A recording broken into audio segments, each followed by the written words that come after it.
Écoutez, nous sommes venus partager avec vous la parole de Dieu qui changera votre situation en un instant.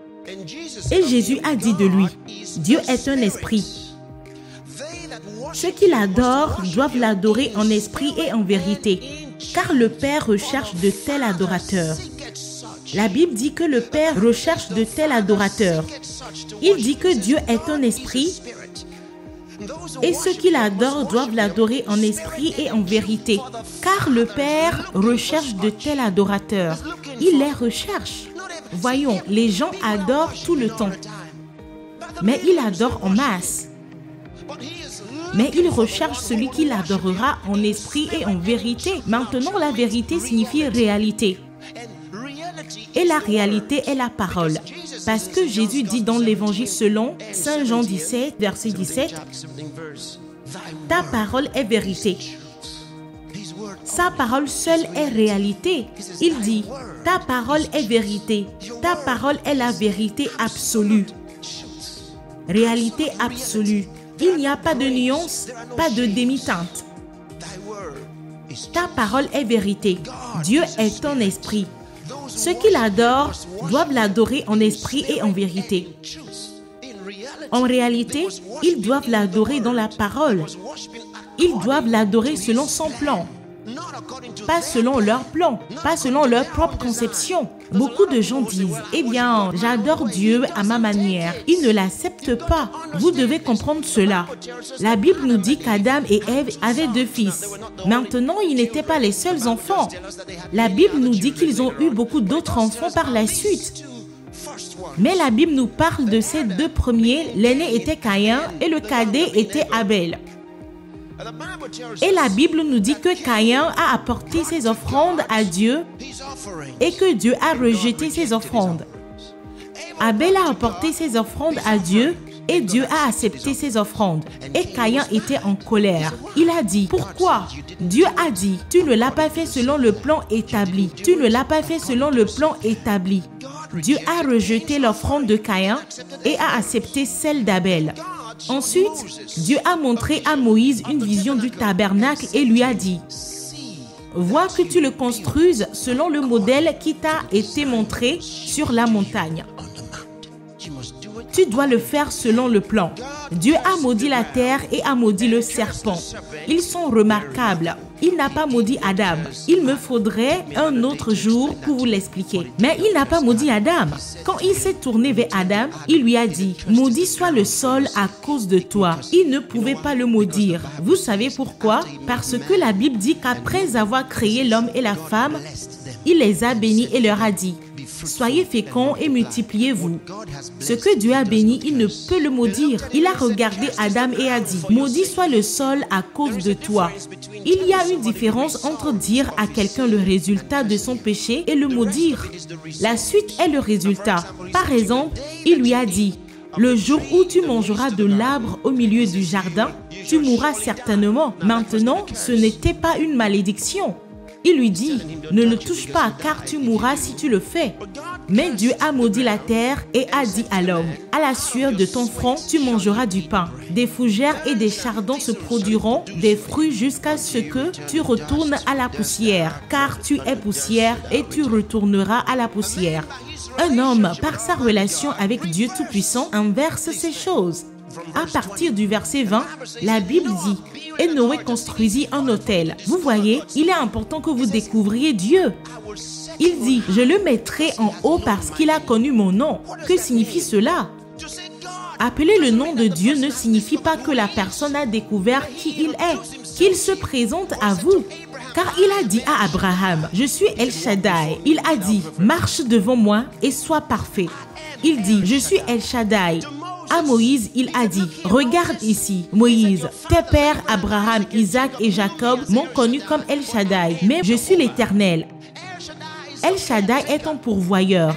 El Shaddai est le nourricier. El Shaddai vient à toi, te bénit, s'en va et revient te bénir et te nourrir. Mais l'Éternel est un guerrier. Il le connaissait en tant qu'El Shaddai. El Shaddai leur donnait du pain à manger, leur donnait de l'eau à boire. El Shaddai était avec eux. Il les bénissait ainsi. Mais Jéhovah vient pour rester dans le camp. Il y demeure avec eux. Il a dit, Moïse, je suis Jéhovah. Il a dit, tes pères me connaissaient en tant qu'El Shaddai, mais moi je suis El Shaddai. Je veux que tu saches que je n'ai pas cessé d'être El Shaddai. Je m'occuperai de toi en tant qu'El Shaddai. Je ferai toujours ma part, mais je suis Jéhovah. Par conséquent, je m'occuperai de Pharaon. Je suis Jéhovah. Jéhovah signifie maître. Jéhovah signifie Seigneur. Lorsque tu le découvres, ta relation avec lui change. Je vous avais vu hier lorsque vous avez donné vos offrandes. Certains d'entre vous sont arrivés ici et les ont jetées juste pour partir. Il y a une attitude. Vous ne l'avez pas connu. Quand vous le rencontrez, il y aura une différence. Vous ne l'avez pas encore rencontré. Vous pouvez encore les jeter, mais vous ne l'avez pas encore rencontré. Le jour où vous le rencontreriez, vous ne pourrez pas offrir un cadeau à votre père à la maison en le jetant. Certains iraient même jusqu'à oser le faire parce qu'ils ne considèrent pas leur père comme quelque chose. Mais lorsque tu découvres qui est Jéhovah, tu sais ce que Jésus a dit aux Juifs. Il a dit, je sais que vous allez à la synagogue, je sais que vous allez au temple, mais vous ne le connaissez pas. Il a dit que vous ne le connaissez pas et il ne s'est pas présenté à vous. Alléluia, alléluia. Regardez ici, le verset 20 de la Genèse, chapitre 8, dit, Noé bâtit un autel à l'Éternel. Il prit de toutes les bêtes pures et de tous les oiseaux purs et offrit les holocaustes sur l'autel. L'Éternel sentit une odeur agréable et l'Éternel dit en son cœur, je ne maudirai plus jamais la terre à cause de l'homme parce que les pensées du cœur de l'homme sont mauvaises dès sa jeunesse et je ne frapperai plus tout ce qui est vivant comme je l'ai fait. Écoutez, Dieu a inversé la malédiction que Adam avait apportée sur la terre. Un homme, par son offrande, l'a changé. Mais la Bible dit que Noé marchait avec Dieu. Il a reçu la révélation. Il savait quoi faire. Et quand il a fait, la Bible dit que Dieu a senti quelque chose dans les cieux. C'est ce que je dis. Je sais que la fumée de cette offrande n'a pas traversé les nuages. Je le sais. Mais comment? C'est quelque chose que l'homme ne peut pas expliquer. Même dans le monde aujourd'hui, il y a des musiciens qui sortent un album et l'emmènent dans un sanctuaire pour offrir des sacrifices à des esprits. Et ensuite, leur musique se répand dans le monde entier. Pourquoi pensez-vous qu'ils le font? Il y a quelque chose de spirituel dans votre offrande. Il y a quelque chose de spirituel. Cela vous connecte à un pouvoir invisible. Mais beaucoup de chrétiens ne le savent pas. Ils ont donné leur offrande pendant si longtemps sans savoir que cela ne signifie rien pour eux. Lorsqu'ils entrent dans l'église, ils disent « Avez-vous de la monnaie ?» Ils cherchent partout à trouver de la monnaie pour donner à Dieu parce qu'ils ne le connaissent pas. Pourquoi pensez-vous que certains de ces sorciers, lorsque les gens vont les consulter, disent « Va chercher une chèvre blanche, va chercher ». Ils tuent cette chose, offrent le sang, ils peuvent revenir et manger la viande. Mais le sang, ils offrent. Ils offrent des sacrifices aux esprits et des choses se produisent dans la vie de ceux pour qui ils l'ont fait. Quelqu'un dit « Je veux avoir du pouvoir politique ». Il rejoint une secte ou va voir un chef spirituel quelque part et ils disent « Va chercher ceci ou va chercher cela ». Et il offre des sacrifices et jusqu'à ce qu'on ne sache, des choses se produisent dans la vie de cette personne. Mais les enfants de Dieu, j'ai dit, vous êtes des dieux et vous êtes tous des enfants du Très-Haut, a-t-il dit. Mais ils ne savent pas, ils ne comprennent pas non plus. C'est pourquoi ils mourront comme des hommes et tomberont comme l'un des princes. Lorsque vous devenez un enfant de Dieu, lorsque vous êtes né de nouveau par l'Esprit de Dieu, écoutez, un chien donne naissance à un chien. Un chameau donne naissance à un chameau. Une vache donne naissance à une vache. Un Dieu donne naissance à un Dieu. Il a dit, j'ai dit, vous êtes de Dieu et vous êtes tous des enfants du Très-Haut.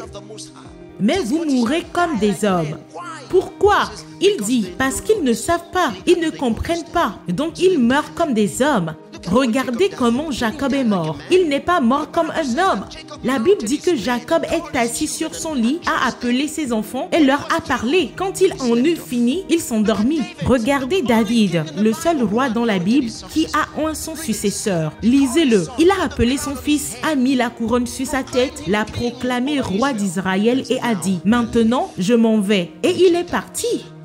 Il n'est pas mort comme un homme. Regardez Enoch. La Bible dit qu'Enoch marchait avec Dieu et qu'un matin, il est juste parti en courant dans la gloire, en courant vers le ciel.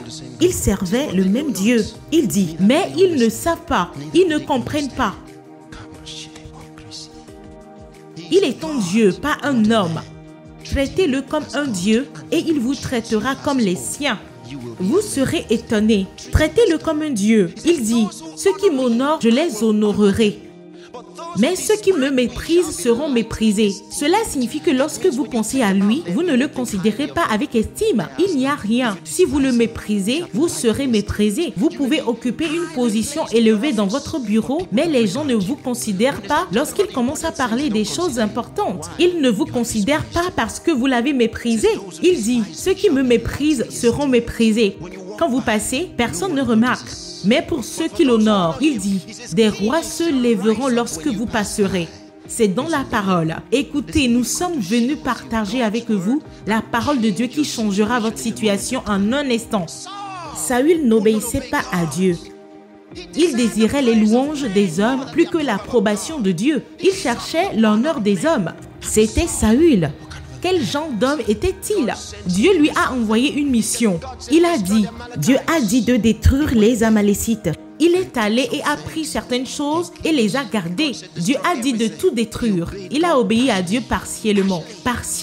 Et quand vous obéissez à Dieu partiellement, vous vous êtes érigé en autorité parce que vous avez décidé à qui vous obéirez et à qui vous n'obéirez pas. Vous êtes devenu un Dieu. C'est de la rébellion. Lorsque vous devenez enfant de Dieu, lorsque vous recevez Christ dans votre vie, il devrait y avoir une gloire dans votre vie que les autres remarqueront. Mais comment le remarqueront-ils lorsque celui-là même qui vous a conduit dans sa merveilleuse lumière n'est pas reconnu par vous? La Bible dit que Jésus a trouvé grâce devant Dieu et devant les hommes. En grandissant en tant que jeune homme, il était favorisé. Regardez votre vie. Il y a certaines personnes qui ont été renvoyées de tous les emplois qu'elles ont eus ces 3 dernières années. Vous ne pouvez pas l'expliquer. Pourquoi? Ils ne vous aiment tout simplement pas. Vous ne savez pas quel est le problème. Commencez à favoriser sa cause juste. Vous serez étonnés. Ésaïe chapitre 55. Je lis à partir du verset 10. Comme la pluie et la neige descendent des cieux, il n'y retourne pas sans avoir arrosé la terre, sans l'avoir fécondée et avoir fait germer ses plantes, sans avoir donné de la semence au semeur et du pain à celui qui mange. Ainsi en est-il de ma parole qui sort de ma bouche. Elle ne retourne pas à moi sans effet, sans avoir exécuté ma volonté et accompli ce pourquoi je l'ai envoyée. Maintenant, la Bible dit que le Seigneur a donné la parole et il y avait une grande compagnie de messagers qui l'ont publiée. Le Seigneur a donné la parole. Le Seigneur a envoyé la parole. La Bible dit que le Seigneur a envoyé sa parole et elle a éclairé Israël. Comprenez-vous cela? En d'autres termes, lorsque Dieu parle de sa parole, elle vient du ciel. Ses serviteurs reçoivent la parole et Dieu dit, va le dire, va le prêcher. Et nous prêchons la parole et nous courons avec elle. Maintenant, Dieu dit qu'il prend plaisir à la prospérité de son serviteur. Il nous a envoyés pour apporter la parole dans cette ville. Et la parole produit des résultats. C'est la prospérité de son serviteur. Il a envoyé la parole.